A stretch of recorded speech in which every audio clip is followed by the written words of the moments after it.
Alright, welcome to Sport Tour on Enterprise TV, where we give you all the latest from the world of sports. If you are joining us for the first time, please do well to follow us across all our social media platforms at Enterprise TV 7. My name is John Olashkomi, reporting for Sporting Duty this wonderful afternoon. Here are the highlights. In the local football, Flying Eagles resumed training in Cairo ahead of Under-20 AFCON clash with Tunisia. In foreign football, Arsenal dropped points against Crystal Palace. Igor Tudor bemoans lack of attacking threat in Juventus' loss to Parma. AC Milan and Inter's treble ambitions. In other sports, the Tigers battle Mozambique, Rwanda in Group D for 2025 Women's Afrobasket.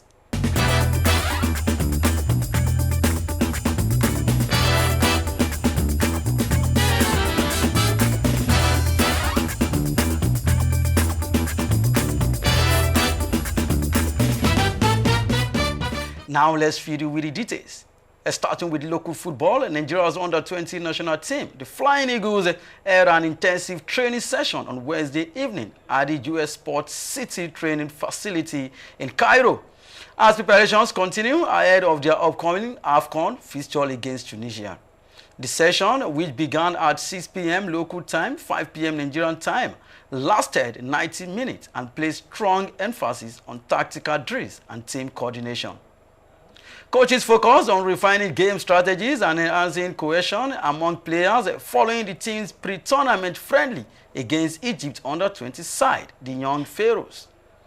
All 24 players in camp took part actively in the training, showing high levels of energy and focus. The Flying Eagles are set to return to the pitch for another training session on Thursday evening as they intensify preparations for their key match against Tunisia scheduled for May 1st. In the 2025 CAF Age Grade Tournament, 13 African nations will fight for 4 FIFA Under-20 World Cup tickets and eventual winners lifting the trophy. Nigeria is the most successful team with 7 titles in the cabinet. Away from local football, let's move straight to foreign football. In the Premier League, Arsenal once again delayed Liverpool's Premier League title coronation with a 2-2 draw against Crystal Palace. The Gunners entered the match aware that a defeat to Oliver Glasner's side would confirm Arne Slot's men as champions. However, it was the host who struck first, with Jakub Kivior heading in Martin Odegaard's free kick during the first half. Palace equalized through Eberechi Eze, whose composed finish from the edge of the box crept past David Raya. Trossard restored Arsenal's advantage, cutting onto his left foot inside the area before refiling a shot beyond Dean Henderson. Yet, the points were ultimately shared at the Emirates as Felipe Mateta capitalized on a defensive error to loft in the ball into an unguarded net. As a result, Liverpool now need only avoid defeat against Tottenham Hotspur on Sunday to be confirmed as Premier League champions for this season. Away from Premier League, let's move straight to Italy. Inter Milan saw their ambition of finishing this season with a treble end on Wednesday night after they lost to AC Milan in the Coppa Italian semi-final second leg. The first leg of the tie had ended in a 1-0 draw. However, the Rossoneri outclassed their city rivals, winning the second leg 3-0 to qualify for the final. Luka Jovic scored twice in the 36th and 15th minute as Milan took control of the game at the San Siro. Midfielder Tijani Reinders secured the win in the 85th to book a place in the final where they will play the winner of Bologna vs Empoli. The last time Milan won the Coppa Italia was in the 2002-2003 season. However, their last appearance in the final was 2018, where they were thrashed 4-0 by Juventus. For Inter, they will now turn their attentions to a Champions League semi-final first leg against Barcelona. Simone Inzaghi's men are also top of the Serie A table. Still in Italy, Serie A giants Juventus failed to beat Parma on Wednesday night as the home side got all 3 points in a vital win for them. It was a first-half goal from Matteo Pellegrino that proved to be the difference for Parma, who pulled clear of the relegation zone and now are at 15 in the table. Juve are at 5th, and while they are only 1 point behind Bologna, Roma are only 2 points behind them and Fiorentina are only 3 behind.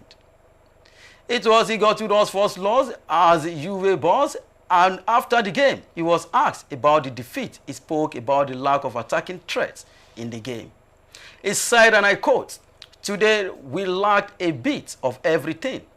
In the second half, we pushed hard and we were not very dangerous. We conceded a goal on a cross from 40 meters that you can't catch. We are disappointed, but we are moving forward. There are still 5 games and many points up for grabs." Juventus take on Monza in their next Serie A game, and it's a game they just have to win, considering that they take on Bologna after that. They will lock arms with fellow top 4 contenders Lazio right after that. The next few weeks will be key for them and for Tudor's future. Away from foreign football, let's move straight to other sports.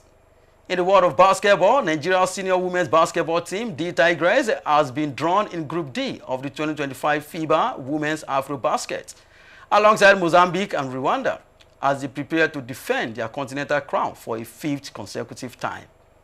The draw, held ahead of the tournament scheduled to take place later this year, has placed the reigning champions in what many consider a competitive group, with both Mozambique and Rwanda showing marked improvement in recent years.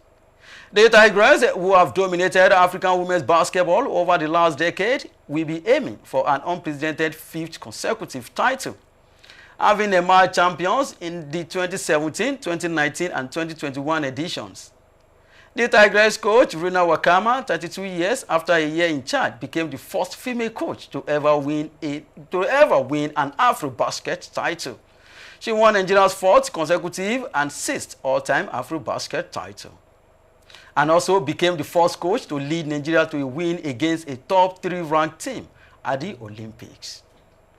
That is how much I can take on Sport Talk on Enterprise TV 7. Endeavor to subscribe and click the notification bell to get notified of all alerts. Follow us across all our social media platforms at Enterprise TV 7. Like, share, and engage on all our content.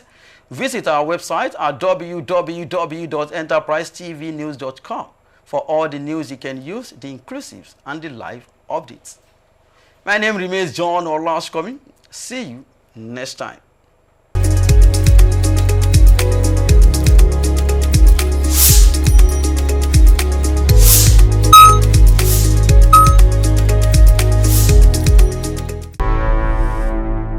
Enterprise TV, a tradition of truth.